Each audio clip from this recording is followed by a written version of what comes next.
이재명 사이다, 그 다음에 문재명 고구마, 이렇게 된 것 같습니다. 방금 문재명이라고 말씀하신 건 알고 계신가요? 방금 문재명이라고 하신 건.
문재인 캠프에 걸려든 한 놈의 순환.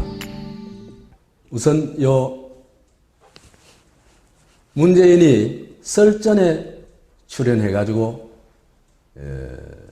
출연한 장면입니다. 한 장면인데 여기서 무슨 얘기를 하냐면은 국민들은 얼마든지 권력을 비판할 자유가 있죠.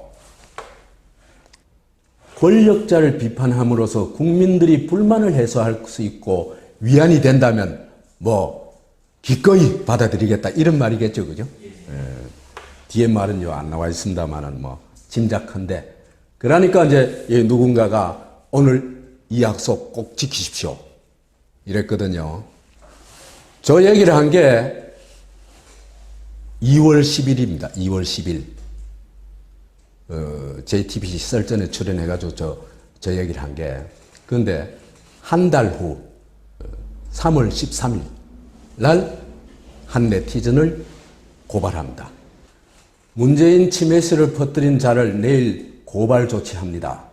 이것은 더 문캠의 가짜뉴스 대책 단장으로서 첫 공식 조치입니다. 허위 사실 퍼뜨리는 분들 조심하세요. 끝까지 갑니다. 좀 겁나죠? 우선 말부터가. 대표적으로 악질적인 사례는 끝까지 파헤칠 생각입니다. 우리의 모토는 한 놈만 팬다. 걸리면 죽는다. 입니다.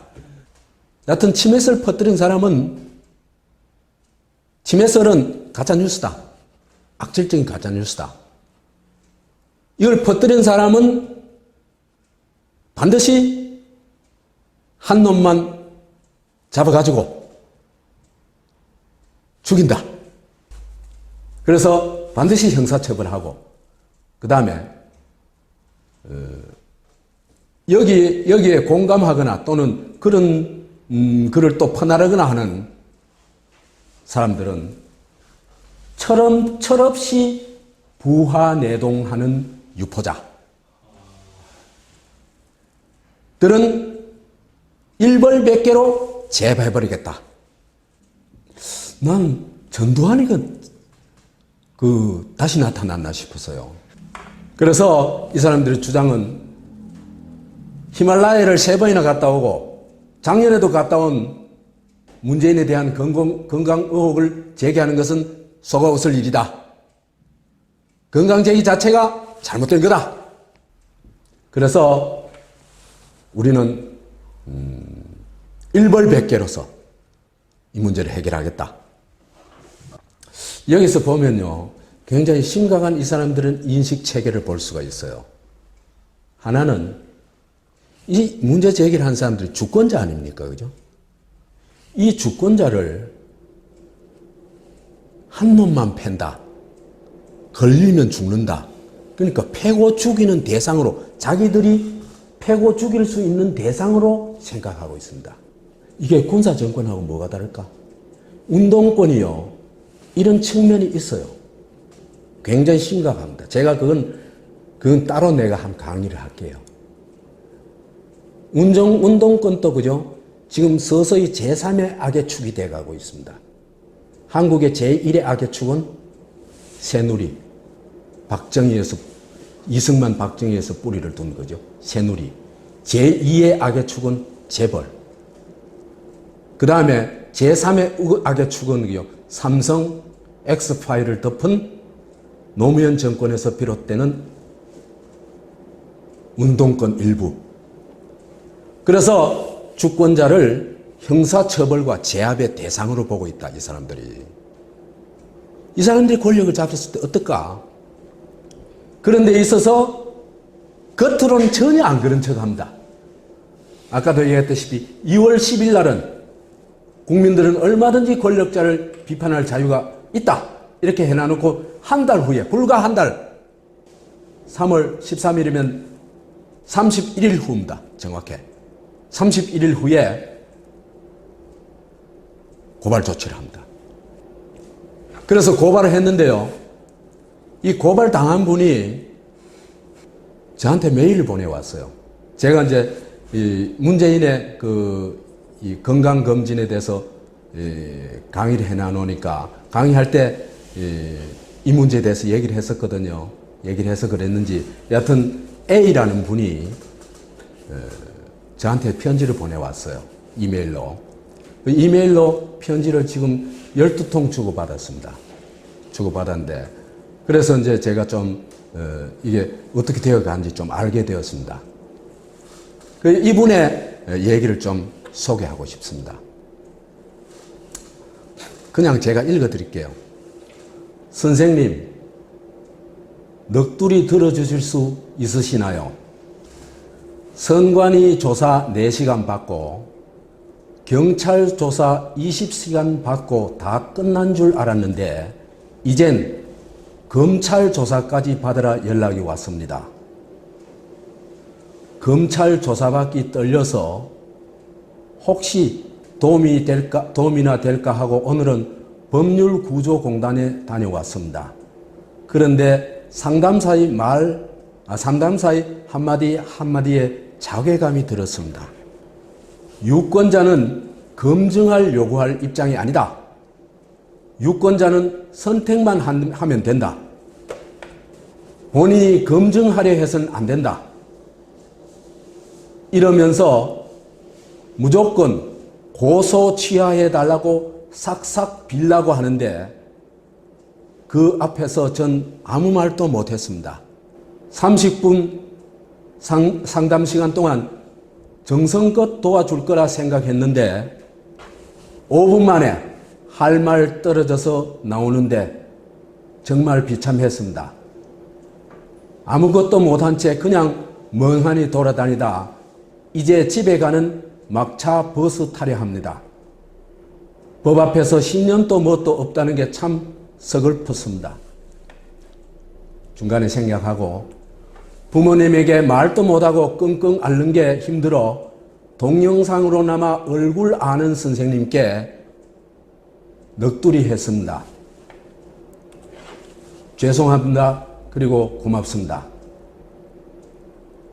제가 이분한테요 허락을 받고 이 편지를 일부를 공개하는 겁니다.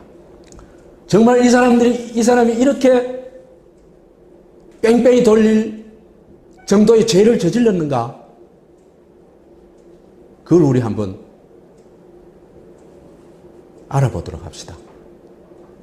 이 A라는 분이요, 제가 보기에는 굉장히 성실하고 치밀한 분이에요. 똑똑하고. 정말 그야말로 우리가 깨어있는 시민 있죠, 그죠? 집단 지성에 참여할 수 있는 분. 그 다음에 주권자 의식을 가지고 있는 그런 분이라고 저는 침해 의혹을 제기한 목적.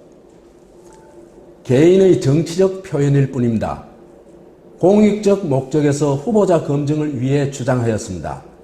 대통령 후보자의 정신건강은 매우 중요한 문제이자 유권자 공통적인 관심사로 충분히 요구할 수 있다고 판단하였습니다. 문재인 후보의 후보의 치매일지도 모른다고 문재인 후보가 하겠죠, 그죠? 치매일지도 모른다고 강하게 의심하여 정신건강 검증을 요구하였을 뿐 결코 문재인 후보를 치매로 단정지어 말한 적이 없습니다. 글을 쓴 계기에 대해서도 주식 갤러리에 올라온 있는 글을 보고 여러 가지 자료를 자기 나름은 최선의 으로 자료를 찾아가지고 검증을 통해가지고 의혹 제기를 했다. 그런 얘기를 하고 있습니다. 그래서 8가지에 대해서 자기가 문제 제기를 했는데 그 8가지를 얘기하는 근거들을 지금 자기가 밝히고 있습니다. 문재인이 날짜를 기억하지 못하는 걸 가지고 뭘 근거로 얘기를 했냐? 한국형 치매 선별 질문지라는 게 있답니다. 이걸 근거로 해서 치매 의혹을 제기했다는 겁니다. 그래서 날짜는 틀릴 수 있지만은 월은 틀리기가 사람이 어렵대요. 더구나 지나간 월, 예를 들면 3월 내 기억하다가 4월 달이 됐는데도 예를 들면 4월 한 2일밖에 안 됐다. 그러면 3월이 머리에 박혀 있을 수 있겠죠. 그러면 4월 2일을 3월 2일로 적을 수는 있습니다. 그런데 다음 달 거 있잖아요. 그죠? 지금 4월인데 5월 며칠로 적는다는 건 참 특별한 현상이라는 겁니다. 그래서 그런 의문을 제기했다. 그래서 한국형 치매 선별 질문지는 강북성심병원 정신과 신경과 김용범 교수 블로그에도 비슷한 게 그대로 있답니다. 그것도 참고했답니다. 이 정도면 성실하게 참고한 거 아닙니까? 자기 이름을 대기 힘들어한다. 사람의 이름을 대기 힘들어한다. 근데 문재인 경우는 남의 이름을 대기 힘들어하는 게 아니라 자기 이름을 엉터리로 냈죠. 문재명이라고 그랬죠. 그래서 이 양반은 이건 역시 한국형 치매 선별 질문지를 참고해서 이런 얘기를 했다고 그럽니다. 그래서 이 사람 얘기가 어떤 상황이라도 본인의 이름을 잘못 말한다는 건 이례적이라고 판단했는데 사회자가 지적을 해줄 때야 내가 잘못했구나 하는 걸 알아채더라는 겁니다. 그러면 이걸 본 사람들은 다 의아해 하거든요. 아마 이 장면 본 사람 거의 다 의아해 했을걸요. 그 다음에 치매를 의심해 볼 수 있는 사람은 또 낮잠을 많이 잔대요. 이거는 프랑스 국립보건의학연구소의 낮잠이 과도한 건 치매의 증상일 수 있다는 연구 결과가 한국에서도 소개되어 있는 모양입니다. 그래가지고 그걸 근거로 해서 이런 의혹을 제기했다. 그건 다만 의혹을 제기한 과정에서 약간의 편집상의 실수가 있었대요, 자기가. 그건 자기가 잘못됐다고 사과도 했고. 그래서 이 사람이 과도한 잠을 자는 장면도 자기가 몇 가지 정도는 확인을 했대요. 그 다음에 또 하나 치매 의혹을 가지게 된 거는 그 치매에 걸리면은 식탐이 증가한다 그래요. 굉장히 많이 먹는다 그래요. 그래서 이건 가톨릭 관동대 국제성모병원 가정의학과 황희진 교수 연구팀의 연구 결과를 참고했다고 합니다. 그래서 이 사람이 국회의원으로서 정치자금, 정치후원금, 그죠? 그 사용 내용을 보니까 굉장히 많이 먹더라는 겁니다. 그래서 딴 사람하고 비교도 안 될 만큼 식비가 차지하는 비중이 높더라는 겁니다. 그 부적절한 성적 행동을 보이는 것도 치매를 의심할 수 있는 근거가 된다고 합니다.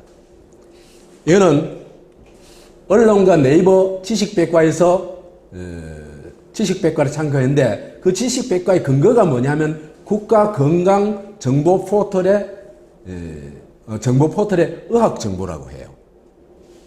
이것도 국가에서 하는 거 아닙니까? 그죠?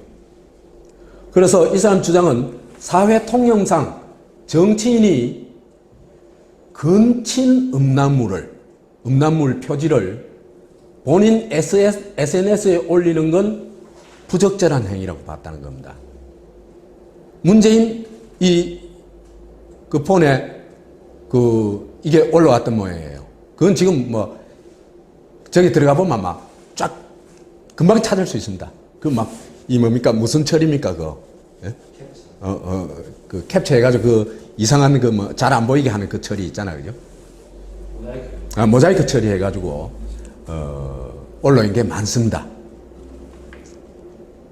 그래서 이런 부적절한 행동은 대선 주자라면 도저히 상상할 수 없는 일 아닙니까? 그죠? 근데 이 SNS를 쓰는 문재인이 SNS를 봤을 때 본인이 직접 하는가라고 느낄 수 있는 여러 가지 이유들이 있다는 겁니다. 그래서 실수로 올렸던 어쨌든 본인의 폰에 이런 게 올라왔다는 것은 자기로서는 여튼 좀 의아한 일이었고 이것도 침해를 의심해 볼 수 있는 근거가 아닌가 판단했다는 겁니다. 그 다음에 새로운 것을 배우기 힘들어한다. 이거는 세브란스 병원에 김경란 교수의 글이 있는데 거기를 참고했답니다. 그리고 사다리 타는 거 있잖아요. 그죠? 이 민주당 경선 1차 토론회 때 나와가지고 순서 정할 때, 그죠? 자리 정할 때 저걸 했죠. 사다리 타기를 했죠. 근데 사다리 타기를 한데 올라갈지 내려갈지 모르고 사다리를 난 올라가는 사람은 나 처음 봤어요. 그때. 사다리는 다 내려오게 돼 있죠. 그죠? 그래서 앞에서 3명이 하는 걸 지켜보고 옆에서 지시를 해줘도 제대로 못하더라. 의심을 가져볼 만하지 않냐. 그런 판단을 했다. 그 다음에 동문서답하는 것도 침해 의심을 해볼 거리라 그래요. 이거는 건양대학교 병원 신경과 질병 정보를 의심의 근거로 참고했다고 합니다. 이 영상을 보면요, 이 여성 무슨 집회 때 박경모 하는 이 장애인 운동하시는 분이 휠체어 타고 나가가지고 막 요구를 했죠, 그죠? 요구를 하니까 이제 거기에 대해서 후보들한테 답변을 하라고 얘기했죠, 그죠? 얘기를 했는데 제일 처음에 이제 이 문재인 후보한테 답변해달라고 요청을 했어요.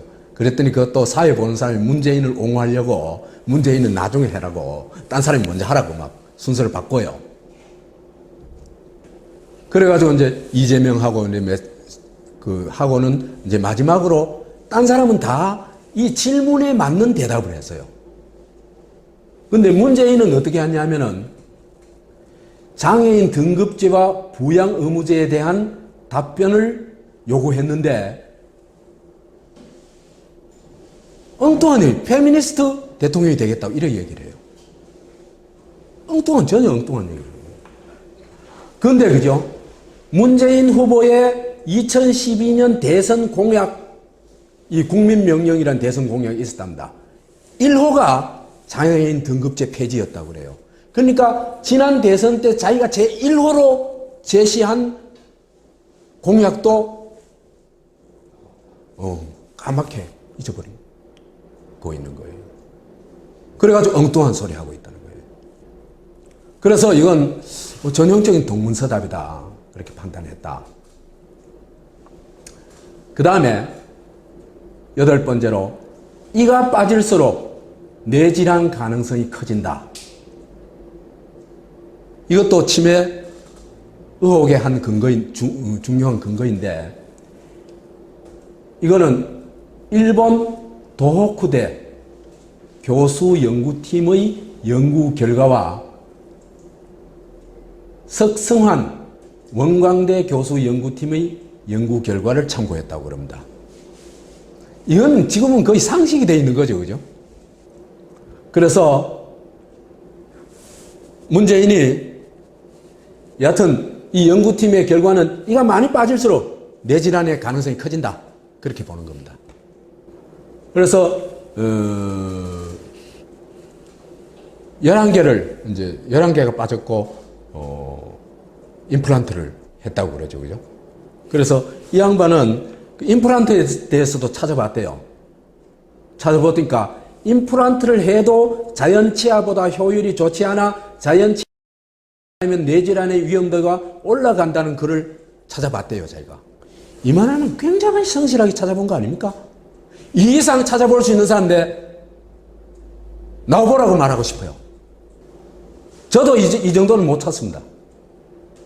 저도 굉장히 꼼꼼하게 뭘 하는 스타일이거든요. 그냥 근거 없이 저도 얘기를 안 합니다. 근데 이 양반 철저히 근거에 대해서 자기 나름의 어떤 객관적 근거를 가지고 얘기를 했거든요. 조사를 받을 때 전문적인 방식이 아니지 않느냐 그렇게 하더래요.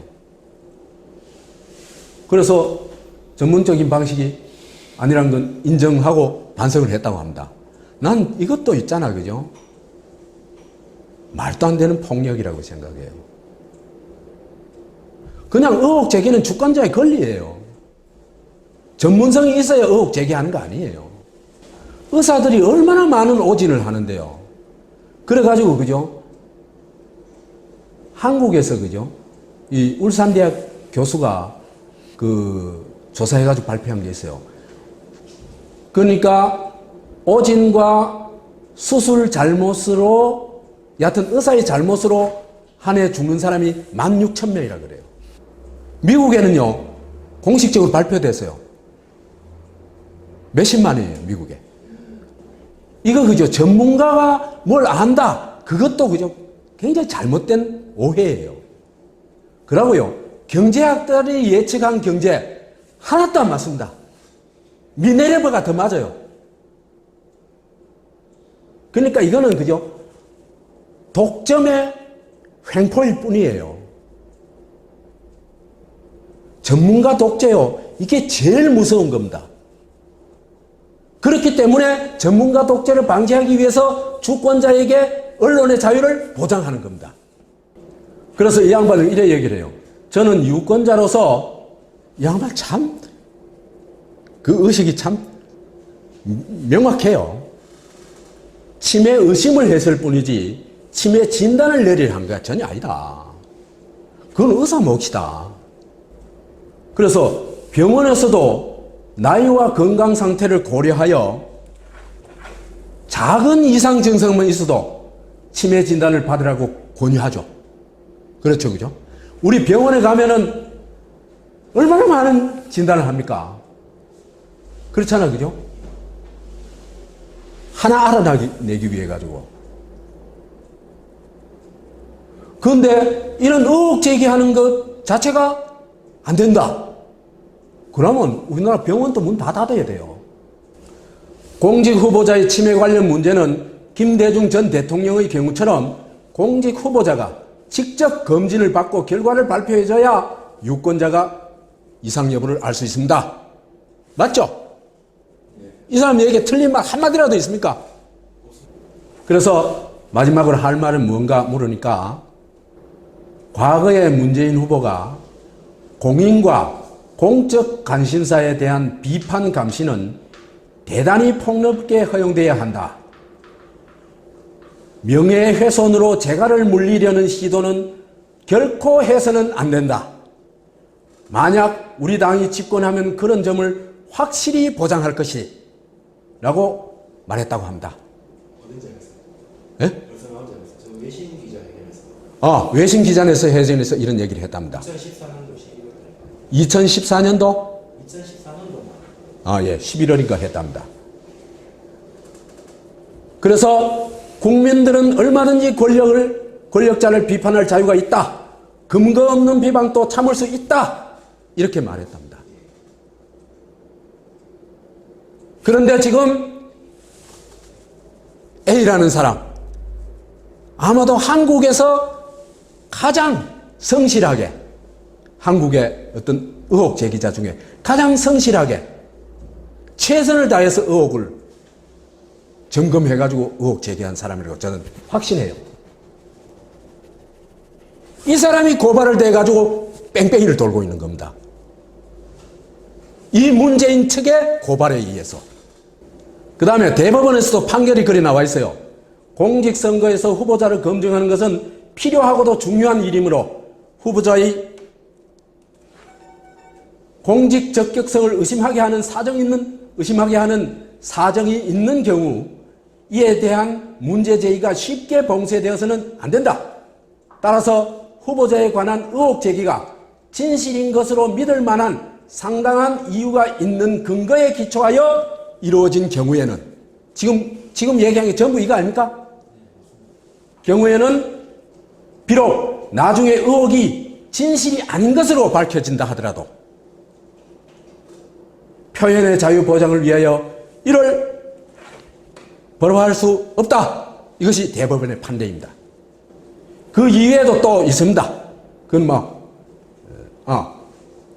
일부 진실과 차이 나거나 과장인 경우 공표된 사실의 내용 전체가 취지를 살펴볼 때 중요한 부분이 객관적 사실과 합치되는 경우에는 세세한 부분에 진실과 약간 차이가 나거나 다소 과장된 표현이 있더라도 이를 허위의 사실이라고 볼 수 없다. 대법원 판결입니다. 이런데 지금 문재인 쪽에서는 무슨 짓을 하고 있는 겁니까? 문용식이라는 사람도 운동권 출신입니다. 이런 짓을 하고 있는 겁니다. 지금 민주화운동 왜 했어요? 그래서 이렇게 얘기를 합니다. 마지막으로. 그렇기 때문에 치매라고 단정지역이 아니라 검증 요구를 했다는 점, 의도가 공익적 목적이었다는 점, 적극적으로 관련 자료를 찾아봤다는 점, 언론, 병원 자료, 연구 자료는 진실로 믿을 만했다는 점, 개인 유권자의 정치적 표현의 자유라는 점, 요구 과정에서 나타난 실수를 반성하고 적극적으로 조치를 취했다는 점을 고려해 주시고 최대한 선처해 주시길 간곡히 청합니다. 한국의 당당한 유권자를 그죠? 이렇게 머리 숙이게 만들면 안 됩니다. 이것도 범죄라고 나는 생각을 해요. 최상천도 고소하라. 정말 이 사람들이 주권자 A를 고발할 자격이나 있는 사람들이냐? 문재인이 난 자격이 없다고 생각합니다.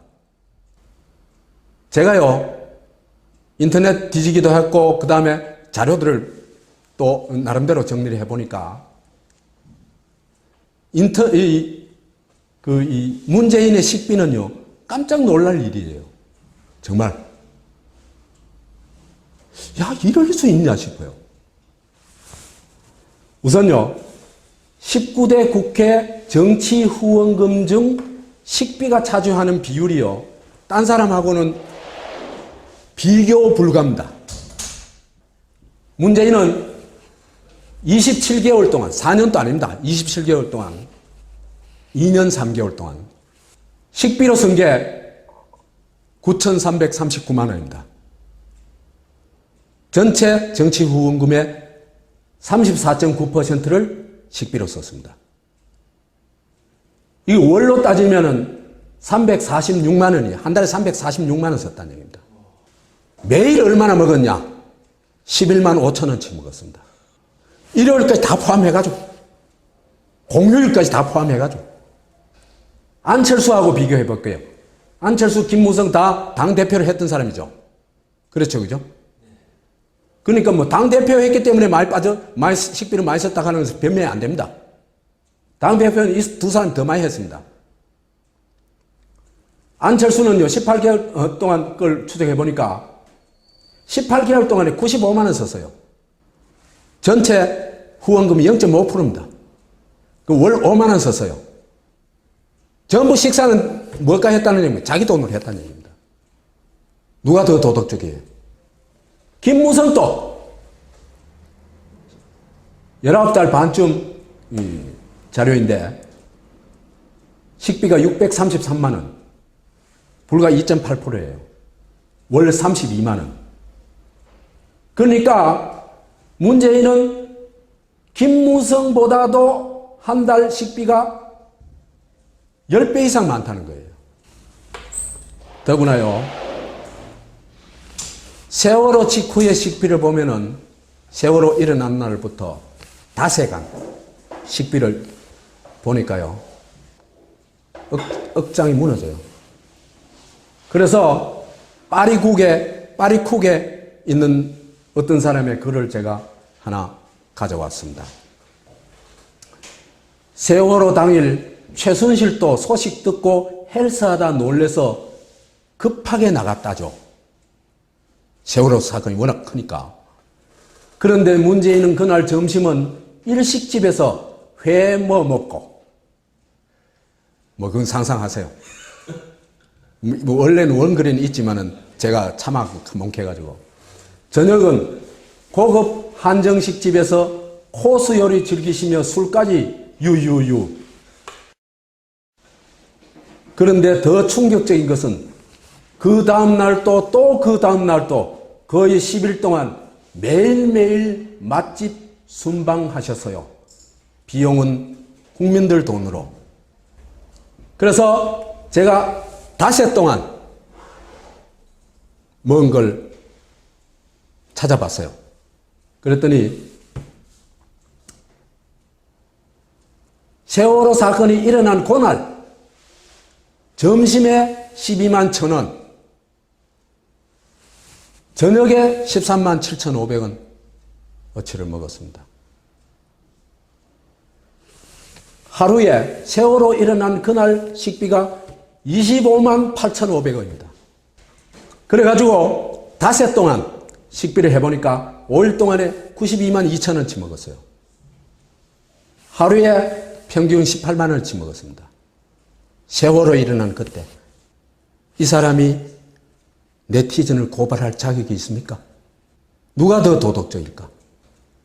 고산 등반에 대해서는 저는요, 진짜 이 문재인은 치매 검사를 반드시 해야 된다고 생각합니다.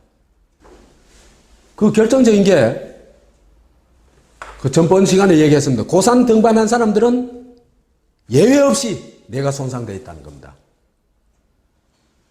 그 국제학술지에 실린 얘기입니다. 임상 검증을 해가지고 임상을 통해서 검증된 결과예요. 그래서 그 논문이 Scientific American이라는 전문지에 실려 있는데 이 전문지가 그 대단히 어떤 이 권위 있는 전문지라고 그래요. 저는 이 분야를 잘 모르겠습니다만은 그럽디다. 이 분야를 관심 있는 분이 그럽디다. 지금 김대중과 반대로 했죠, 이 사람은. 그죠? 김대중은 치매 의혹이 있으니까 세브란스 가서 건강진단 받아가지고 딱 제출했죠. 그러고 허허 한바탕 웃음으로 넘겼죠. 이 사람은 네티즌 고발해가지고 의혹 제기를 원천 봉쇄해버렸습니다. 그래서 그죠? 제가 아고라에 종종 들어가는데 아고라에 치매 의혹 제기가 굉장히 많았습니다. 지금 들어가 보세요. 하나도 없습니다. 일벌백계라는 게 그죠? 전번에 얘기했죠? 은행 강도가 하는 짓하고 똑같은 거라는 거. 총 빵빵 쏘면서 그죠? 이 직원 수십 명인데 한 놈만 딱 쏴 죽여버리면 있잖아. 그죠? 딴 놈은 다 엎드려가지고 숨도 못 쉬어요. 그게 딱 일벌백계입니다. 지금 문재인 팀에서 그 짓을 하고 있는 겁니다.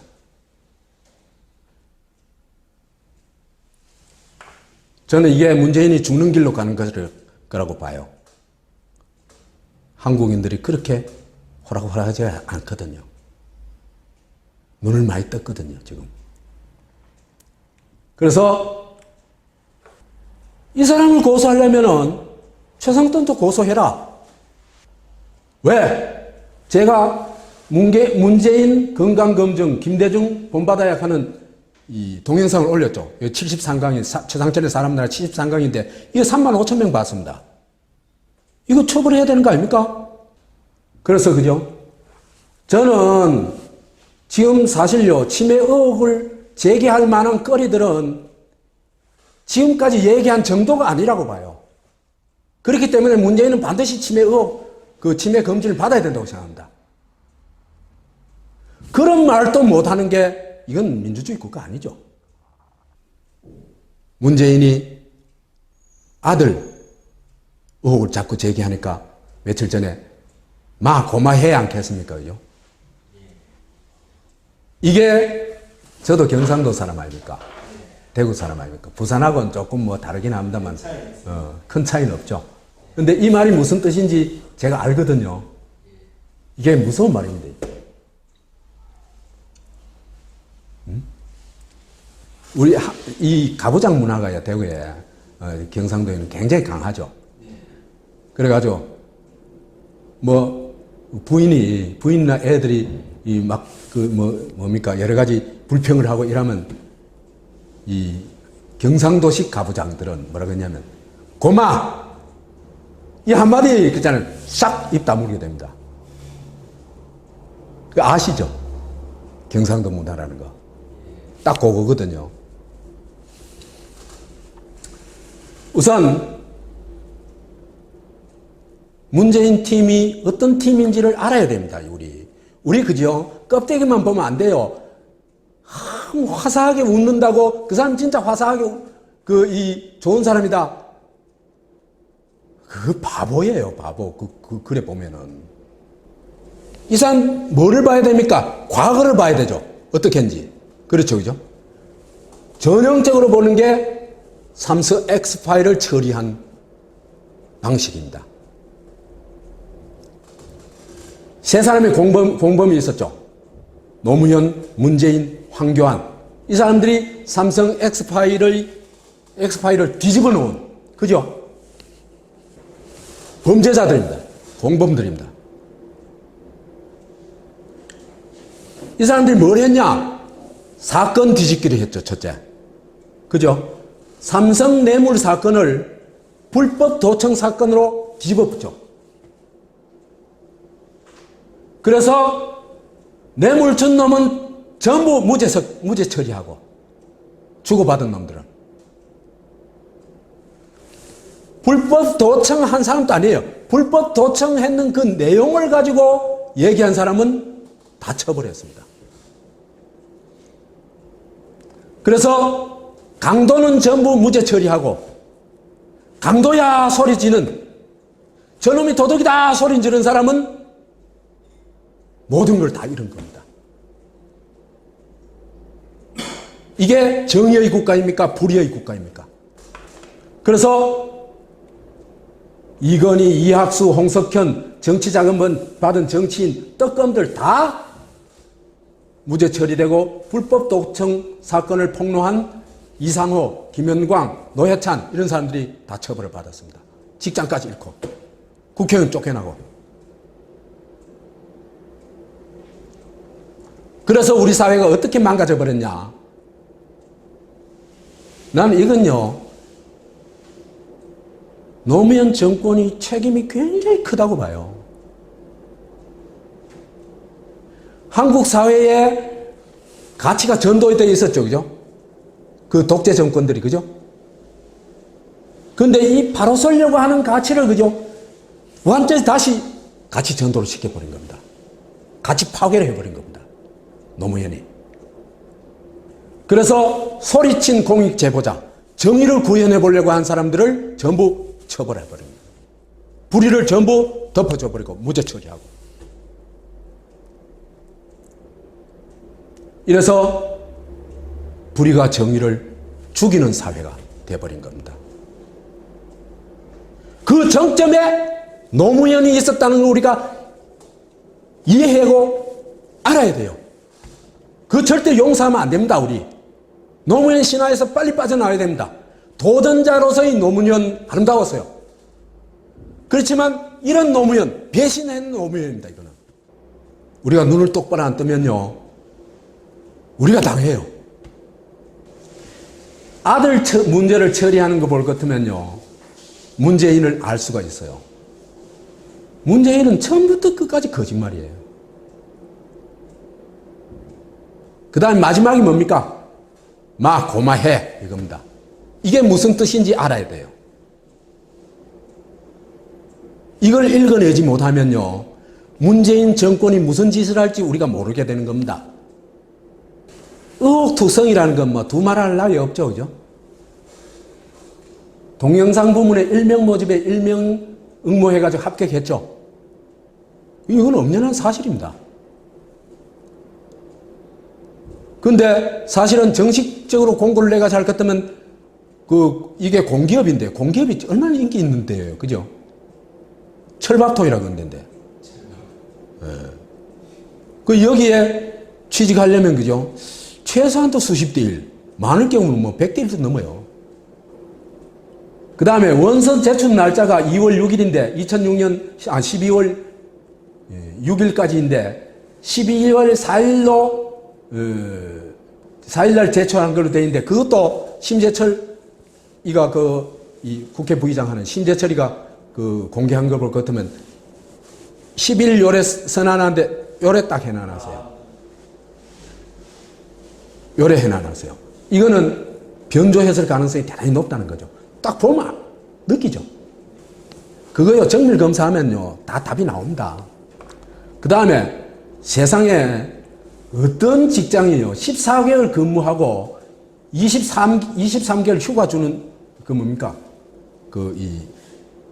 23개월 휴가가 있고 뭐죠? 휴직 주는 게 어디 있어요? 그런 회사는요, 그런 규정을 가지고 있다면 그건 말도 안 되는 회사예요. 그리고 퇴직금은 37개월. 그 다음에 미국 가가지고 이 기간에 인턴 노릇하고 있고. 말이 안 되는 짓을 했잖아요. 그 다음에 최측근, 이 문재인 측근 국회의원들을 동원해가지고 거짓말 기자회견까지 했어요. 1,500만짜리 임시직인데 그게 무슨 대단한 거냐. 근데 알고 보니까 3,250만짜리 정규직이래요. 그러니까 이게 전부 입만 열만 거짓말을 하고 있는 겁니다. 박근혜하고 전혀 다르지 않습니다.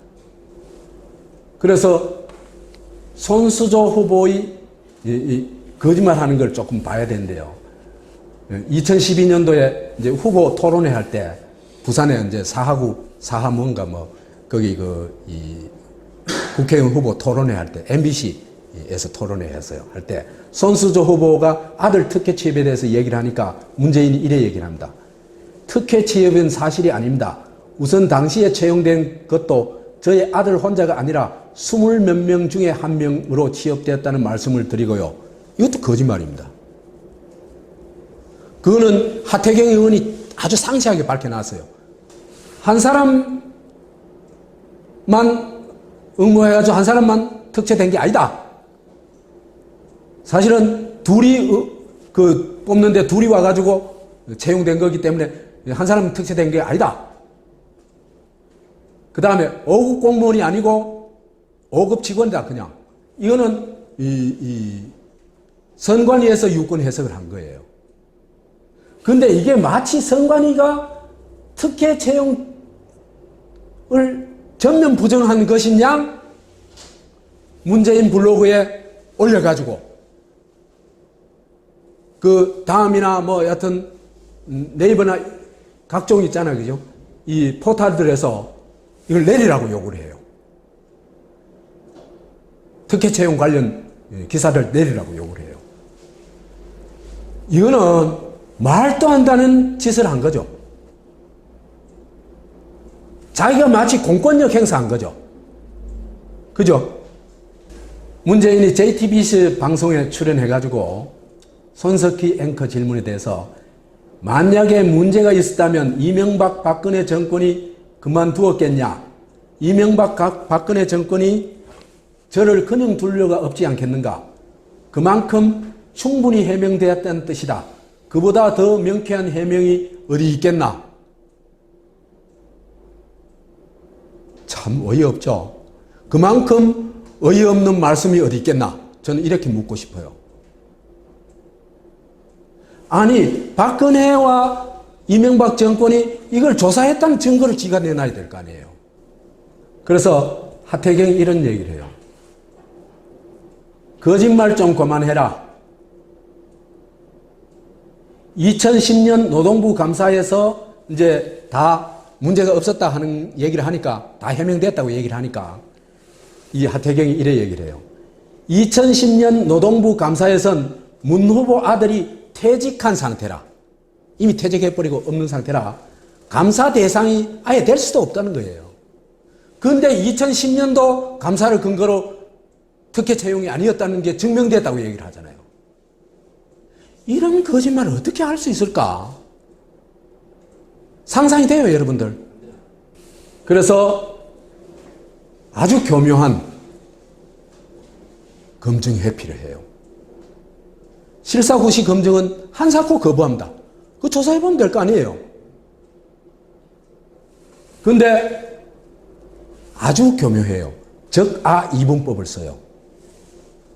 박근혜, 이명박근혜 대 우리 문재인, 이렇게 대결 구도를 만들어가요. 대결 구도를 만들어가지고 쟤들이 나를 가만뒀겠냐. 그러니까 나는 깨끗해. 이 얘기거든요. 고마핵 하는 게요. 지지자를 이용해가지고 지지자들은 또 고마핵 하면 거기 막 성원을 보내죠. 그죠? 몇 년째냐, 10년째냐 말이지. 그 세월호 시체팔이 한다는 거 똑같은 그런 어떤 공격을 해야 되는 거예요. 이해가죠, 그죠? 그 다음에 세월호가 교통사고지, 그게 해난사고지, 무슨, 그것 가지고 왜 이렇게 물고 늘어졌냐 하는 거하고 똑같은 논리예요. 박근혜하고 조금도 다르지 않아요. 왜? 박근혜와 이 사람 특징이 뭡니까? 실사구시를 한사코 거부한다는 거. 어떤 책임을 전혀 지지 않으려고 한다는 거. 그거잖아요. 그죠? 이런 걸 권력 잡고 나서 고마해. 이렇게 하면 어떤 일이 일어날까? 그게 박근혜 정권의 세월호 대처법입니다. 이명박 정권의 촛불 대처법이고. 그래가지고 누구 조졌어요? 이명박이는 미네르바 끌어다가, 그죠? 미네르바 지금 아무것도 못 하잖아요. 한번 이렇게 있잖아요. 그죠? 끌려가가지고 그렇게 되고 나면요, 사람이요, 정말 이상해. 이 트라우마가 심해요. 이 사람들이 그걸 모르고 그럴까? 국가가 저지른 범죄거든요. 그 다음에 박근혜 정권이 홍가혜한테 어떻게 했어요? 홍가혜가 진실을 얘기했죠. 여기 사실은 아무것도 안 하고 있다. 구조 그 거짓말이다. 이걸 얘기한 거거든요. 그래가지고 막 온갖 그 박근혜 지지자들이 또 박근혜 이 홍가혜 죽이기에 막 완전히 막 올인하죠. 그래가지고 홍가혜가 이제 일베들이 표적이 됩니다. 그래서 감옥까지 갔죠. 물론 이제 1심, 2심에서 다 무죄가 나왔습니다만. 그렇지만 이래 한번 사람을, 그죠? 완전히 저렇게 조져놔버리면은 거기서 빠져나오기가 쉽지가 않습니다. 물론 거기에서 일어나면은요, 굉장한 사람이 됩니다. 시련은 사람을 단련시키거든요. 나는 우리의 주권자 A씨도 이 시련을 통해 가지고 더 큰 주권자로 우뚝 서기를 바랍니다.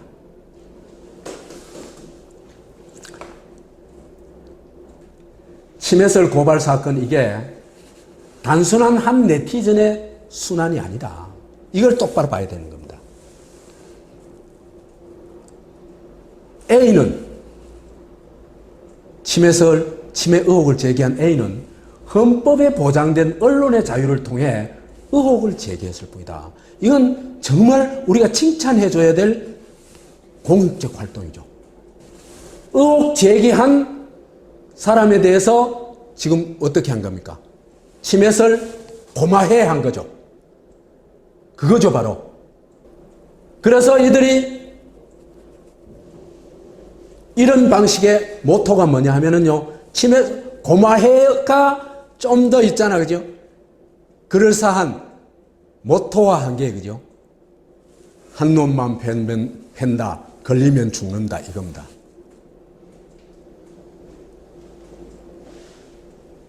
그래서 A를 딱 찍었죠. 이런 고마해와 이 조직이 1번 100개에 걸리게 되면요, 한 사회가, 그죠? 어디로 가게 돼 있냐 하면요, 의혹을 제기하고, 이의를 제기하고, 비판을 하고, 반대를 하고, 거부하는 게 원천봉쇄가 되겠죠. 그렇겠죠? 이거 어디로 가겠어요? 당연히 독재로 가는 겁니다. 저는 문재인이 집권하면 이럴 가능성이 굉장히 높다고 봅니다. 운동권이 민주화에는 굉장히 큰 공로가 있지만은 민주주의에 대해서는 너무나 무지해요. 제 눈으로 볼 때는. 이러한 권력을 잡았을 때 고마해 그러면은 고마해 너 죽어를 실천한 게 뭡니까? 삼성 엑스파일입니다. 그래서 범죄자들은 다 무죄 처리하고 의혹 제기를 한 사람들만 다 모든 걸 잃었죠. 누구나 그 한 놈이 될 수가 있습니다. 누구나 이상호가 될 수 있고 노회찬이 될 수 있고 A가 될 수 있습니다. 어떻게 해야 될까요? 주권자들끼리 서로 도우고 같이 싸워야 됩니다. 그래서 제가 부탁드리고 싶습니다. 이 침해 싸움은요, 주권자의 권리를 우리가 확보하느냐, 아니면 권력자의 위압에 굴복하느냐, 이 싸움입니다. 작은 일 같지만 이건 그 싸움입니다, 바로. 그리고 집단 지성을 통해 가지고 이 문제를 우리가 풀 수 있느냐, 아니면 권력자에 의해서 제압되느냐, 그 싸움입니다. 여러분은 어떤 길을 택하겠습니까? 주권자가 되고 싶습니까? 꼬봉이 되고 싶습니까? 그래서 제가 좀 부탁을 드리고 싶은 게, A는 지금 저하고 이제 편지가 오가면서 그래도 조금 기운이 좀 나아졌어요. 나아졌는데, 그래도 많은 도움이 필요할 것 같습니다. 작은 도움이요, 우리 사회를 바꿀 수 있습니다. 그래서 제가 A와 상담해 줄 수 있는 변호사가 없는지 한번 얘기하고 싶습니다. A가 또, 이 조사를 받다 보니까, 뭡니까, 저 사람의 신경정신과 전문가의 도움이 좀 필요하대요. 그래서 A를 위해서 치매 관련 도움을 주실 신경정신과 의사나 전문가가 계신지, 그 다음에 언론이 이런 거 취재 안 하고 난 뭐 하는지 모르겠어요.